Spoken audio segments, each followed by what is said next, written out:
السلام علیکم ورحمۃ اللہ وبرکاتہ۔ پیارے بچوں اور ناظرین، کل ہم نے سبق نمبر 19 کو مکمل پڑھ لیا تھا۔ آج انشاءاللہ ہم سبق نمبر 20 کو شروع کریں گے۔ چینل پر جو بچے نئے ہیں وہ سبق نمبر 1 سے لے کے سبق نمبر 19 تک کی تمام ویڈیوز میرے چینل پر دیکھ سکتے ہیں۔ تو آئیے سنتے ہیں قرآن پاک کی فضیلت۔ قرآن پاک سیکھنے والے کے متعلق حضور صلی اللہ علیہ وآلہ وسلم کا ارشاد پاک ہے، تم میں سے بہترین شخص وہ ہے جس نے قرآن کو سیکھا اور دوسروں کو سکھایا۔ تو آئیے ہم بھی اچھے لوگوں میں شامل ہو جائیں اور قرآن پاک سیکھنے والے بنیں۔ پہلے ہم قرآن پاک سیکھنے والے بنتے ہیں، پھر انشاءاللہ ہم سکھانے والے بن جائیں گے۔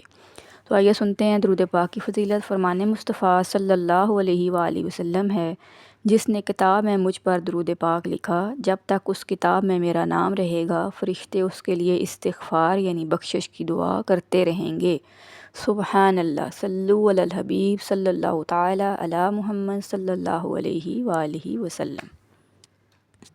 پیارے بچوں، آج ہم شروع کریں گے سبق نمبر 20 کو۔ سبق نمبر 20 کا نام دیکھ لیتے ہیں۔ تو سب سے پہلے اس کا نام ہے متفرق قواعد، یعنی اس میں مختلف قواعد ہوں گے۔ آپ سب نے اچھے انداز سے ان کو سننا ہے، سمجھنا ہے اور پڑھنا ہے۔ اگر آپ ہمارے ساتھ رہیں گے تو انشاءاللہ آپ جلد سیکھ جائیں گے اور قرآن پاک کو درست طریقے سے پڑھنے والے بن جائیں گے انشاءاللہ۔ تو چلیے شروع کرتے ہیں ہمارا آج کا سبق، سبق نمبر 20 متفرق قواعد۔ سب سے پہلے ہم اس کے رولز کو دیکھ لیں گے۔ سبق شروع کرنے سے پہلے پڑھتے ہیں تعوذ اور تسمیہ۔ آپ سب بھی میرے ساتھ مل کر پڑھ لیں۔ اعوذ باللہ من الشیطان الرجیم، بسم اللہ الرحمن الرحیم۔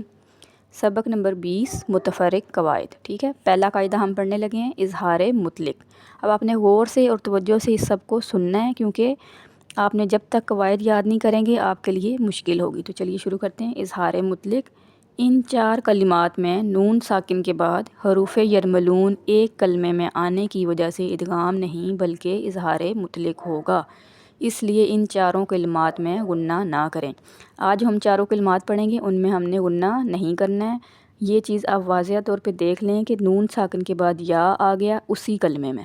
پہلے کیا ہوتا تھا، نون ساکن کے بعد یا دوسرے کلمے میں، یعنی حروف یرملون دوسرے کلمے میں آنے کی وجہ سے اس میں ہم کرتے ہیں غنہ، تو وہاں پہ ادغام کا قاعدہ یوز ہوتا ہے۔ لیکن آج ان 4 کلمات میں، قرآن پاک میں یہ 4 کلمات ہیں جن میں ہم نے غنہ نہیں کرنا، کیونکہ ایک کلمے میں آنے کی وجہ سے ادغام نہیں ہوگا بلکہ اظہار مطلق ہوگا، اس میں ہم نے نون کو ظاہر کر کے پڑھنا ہے۔ تو یہ 4 آپ نے اچھے طریقے سے یاد کر لینے ہیں، تاکہ جب بھی قرآن پاک میں آئیں تو آپ کو یہ اچھے طریقے سے پتہ ہو کہ ہم نے اس پہ غنہ نہیں کرنا، کیونکہ اس میں نون ساکن کے بعد یا اسی کلمے میں آ گیا۔ آپ دیکھیں، دنیا، بنیانن، سنوانن، کنوانن، تو یہ 4 کلمات ہیں۔ ان 4 کلمات میں یا اسی کلمے میں آ گیا، نون ساکن کے بعد یا اسی کلمے میں آنے کی وجہ سے ہم نے اس کو کیا کیا، غنہ نہیں کرنا اس میں بلکہ اظہار مطلق ہوگا۔ تو یہ آپ نے قواعد اچھے طریقے سے یاد کر لینا ہے۔ تو چلیے شروع کرتے ہیں، پہلے ہجے کے ساتھ اور پھر انشاءاللہ ہم رواں بھی پڑھیں گے۔ تو آپ نے توجہ سے اس کے اظہار مطلق کی یہ قواعد کو یاد کر لینا ہے، تاکہ آپ کو آسانی سے قرآن پاک میں سمجھنا آ جائے اور پڑھنا بھی آ جائے۔ تو چلیے شروع کرتے ہیں ہمارا آج کا سبق۔ دال، نون پیش دن، یا الف زبر یا، دنیا۔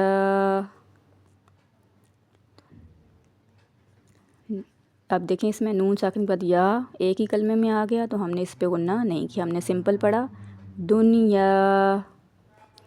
نیکسٹ ہے با، نون پیش بن، یا الف زبر یا، بنیا، نون 2 پیش نن، بنیانن۔ اب پھر دیکھیں ہم نے غنہ نہیں کیا، غنہ کے بغیر ہم نے پڑھا ہے بنیانن، نون کو واضح کرنا ہے ان میں۔ نیکسٹ ہے صاد، نون زیر سن، واو الف زبر وا، سنوا، نون 2 پیش نن، سنوانن۔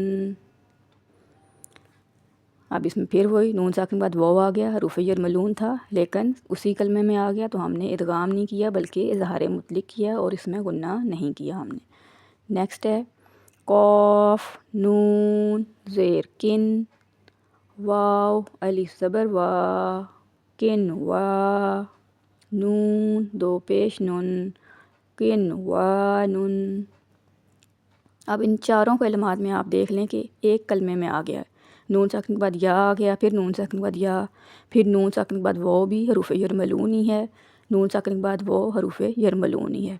تو یہ ایک کلمے میں آنے کی وجہ سے ہم نے اس میں اظہار مطلق کیا ہے اور ان میں غنہ نہیں کیا، کیونکہ ادغام بنتا تھا لیکن اس میں ادغام نہیں ہوگا، وہ قاعدہ آپ نے یاد کر لینا ہے۔ تو یہ تھا ہجے کے ساتھ۔ اب میں پڑھوں گی رواں، تو آپ نے اس کو بھی اچھے انداز سے سن لینا ہے۔ تو شروع کرتے ہیں رواں۔ دنیا، بنیانن، صنوانن، قنوانن۔ اب قاف کو پر پڑھا جائے گا، قنوانن، غنہ نہیں ہوگا۔ اگر غنہ ہوتا تو کیسے پڑھا جاتا؟ قن، وہ تو غنہ کی آواز تھی لیکن ہم نے غنہ نہیں کیا، ہم نے سمپل نون کو واضح کر کے پڑھا، قنوانن۔ تو پیارے بچوں اور ناظرین، یہ تھا ہمارا آج کا سبق۔ آپ نے اچھے انداز سے اس قواعد کو پڑھ لینا ہے اور اچھے انداز سے اس کو یاد بھی کر لینا ہے۔ جب تک آپ قواعد کو یاد نہیں کریں گے، پڑھیں گے نہیں، سوچیں سمجھیں گے نہیں، اور پھر اچھے انداز سے آپ پریکٹس بھی نہیں کریں گے۔ تو بار بار آپ نے اس کی پریکٹس کرنی ہے اور بار بار اس کو دہرانا ہے تاکہ آپ کو یہ کلمہ یاد ہو جائے کہ 4 کلمات کون سے قرآن پاک میں ہیں جن پہ اظہار مطلق ہوتا ہے اور ادغام نہیں ہوتا، تو اس میں ہم نے غنہ نہیں کرنا۔ تو یہ تھا ہمارا آج کا سبق۔ ویڈیو اچھی لگے تو لائک اور شیئر ضرور کریں۔ اگر ویڈیو بنانے میں کوئی کمی یا غلطی ہو گئی ہے تو کمنٹ میں ضرور بتائیں، آپ کے بتانے سے میری بھی اصلاح ہو جائے گی اور آپ کے لیے بھی صدقہ جاریہ ہوگا۔